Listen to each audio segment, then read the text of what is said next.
Now these two cars might not look that similar, at least at a glance, but actually they've got plenty in common.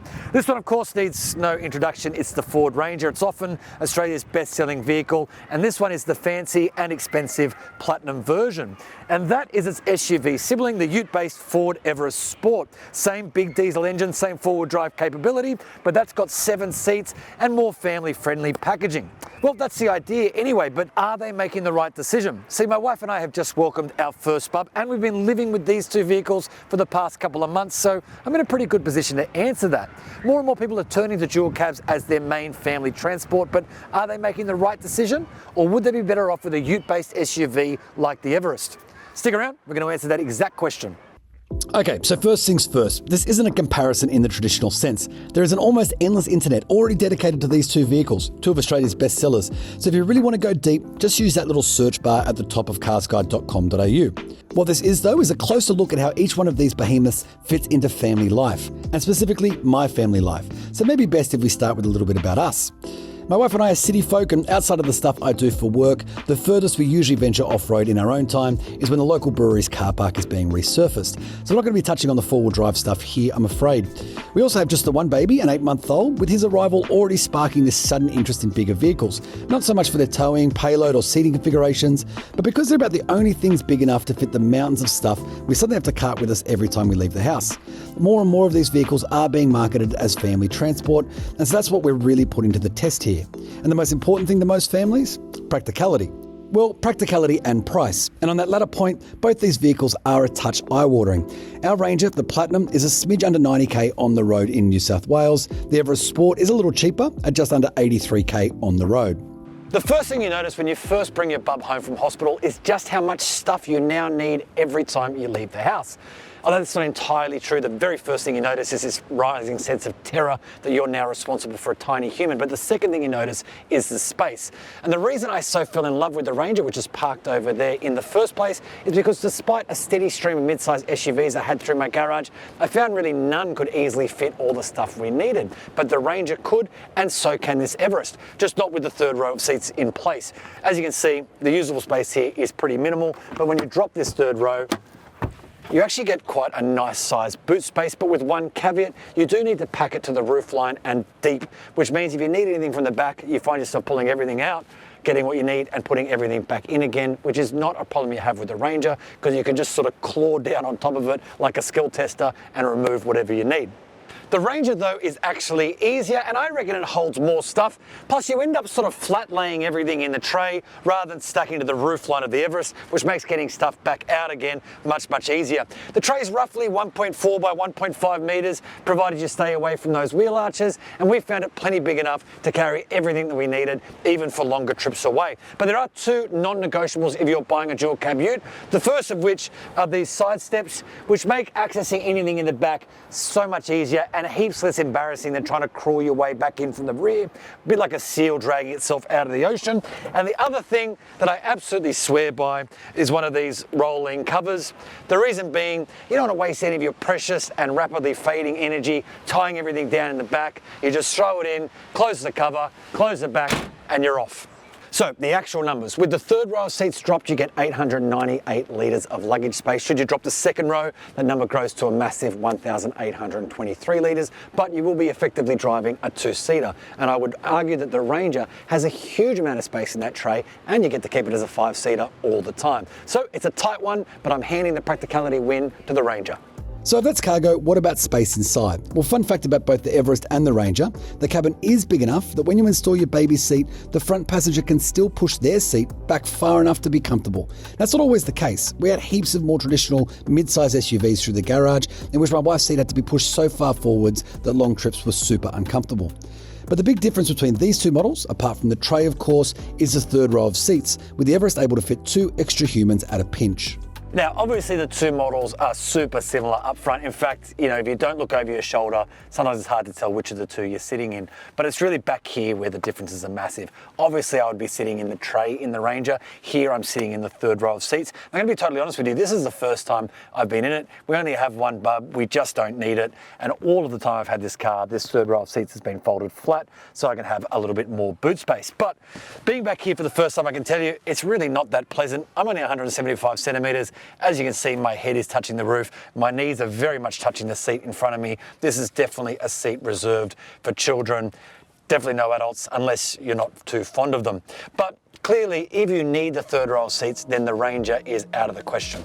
The other big difference between these two is the way that they drive, which is surprising given their similarities, but the big difference is in the suspension, with the Ranger adopting a ute-friendly leaf-sprung setup, while the Everest nabs a more conventional and SUV-like setup. And that should, in theory, make the Everest the more comfortable cruiser. But in order to put that to the test, we'll have to encounter my new mortal enemy, AdBlue. It works its magic to reduce exhaust pipe pollutants, but it's not cheap. In fact, back in 2022, it was $1.50 to $2.50 per litre, prices that were then deemed so outrageous that the ACCC launched a price gouging investigation. Fast forward to 2025, and I paid over $50 for 10 litres, so more than $5 a litre. Now, I'm going to guess here that the investigation didn't go so well.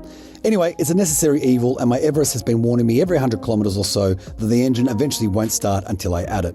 Now, a quick word on AdBlue, which is definitely something you're going to become familiar with if you're driving a diesel-powered car like both of these vehicles are.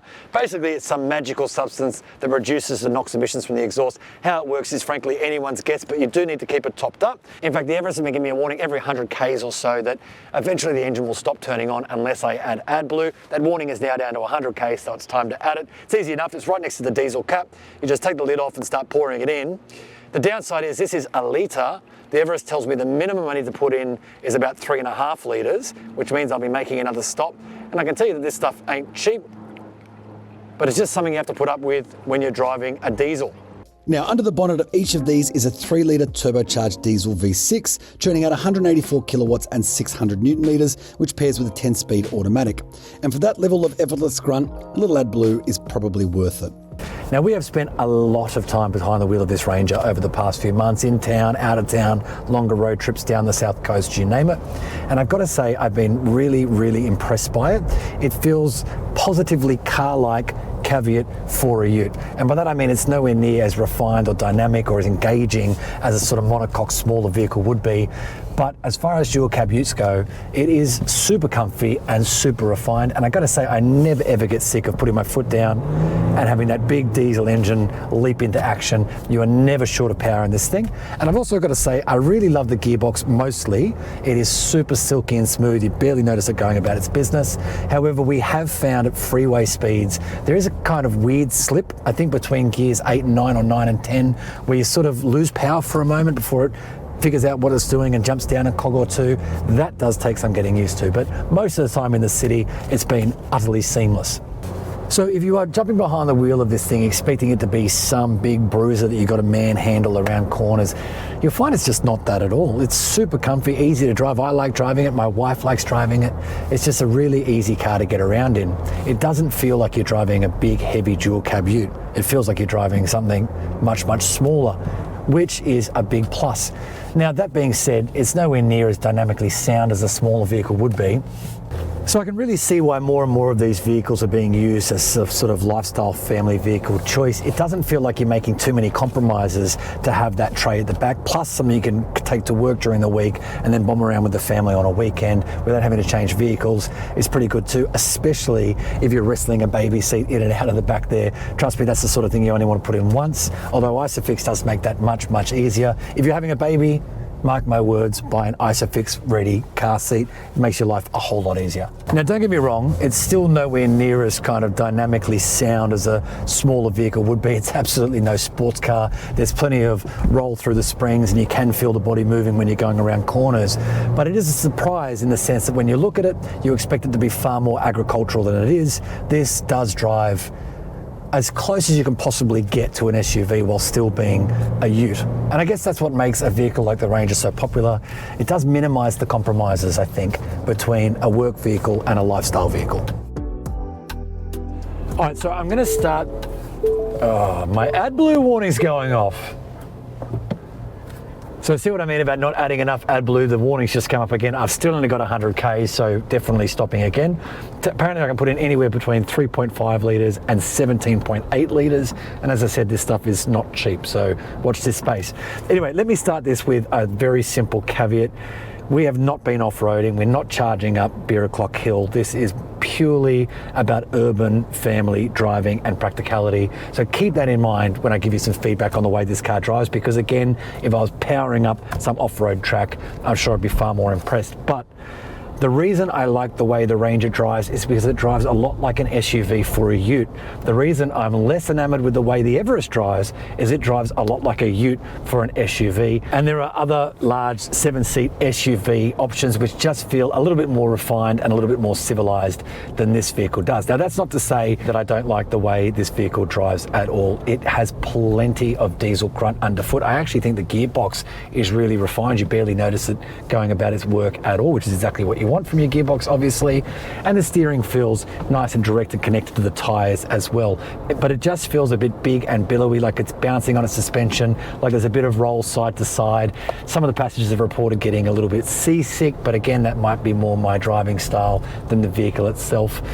But I guess the easiest way to sum it up is it just drives a little bit like a ute for an SUV. So I guess the point is, if I'm driving a vehicle that feels a little bit like a ute, I may as well just be driving a ute, right? Especially if I feel like the ute is more practical than the SUV.